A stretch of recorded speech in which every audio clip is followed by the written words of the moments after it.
Na mtazamaji, naye katibu mkuu wa chama cha ODM Edwin Sifuna sasa anasema yuko tayari kujiondoa kutoka chama hicho endapo kitakubali kuunga mkono kuchaguliwa tena kwa Rais William Ruto kama rais kwenye uchaguzi mkuu ujao. Aidha, ni msimamo ambao pia umetolewa na mbunge wa Saboti Caleb Hamisi, wakisema kwamba kamwe hawako tayari kumuidhinisha Rais Ruto kuwania urais mwaka 2027. Walikuwa wakizungumza eneo la Saboti, kaunti ya Trans Nzoia, wakati wa hafla ya kuwawezesha kina mama wafanye biashara. Niambia baba hivi, nimwambie simwambie? Niambia baba simwambie?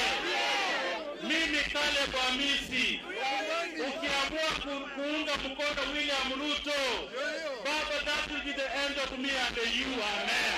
Wanataka ODM wakipitisha waseme Sifuna ni shenzi kabisa, nitasoma. Wakisema huyu Sifuna ni bure kabisa, nitasoma. Lakini siku ile watapitisha ati chama cha ODM kitaunga Kasongo mkono mwaka wa 2027. Hiyo nataka niseme mbele yenu na mbele ya Mwenyezi Mungu.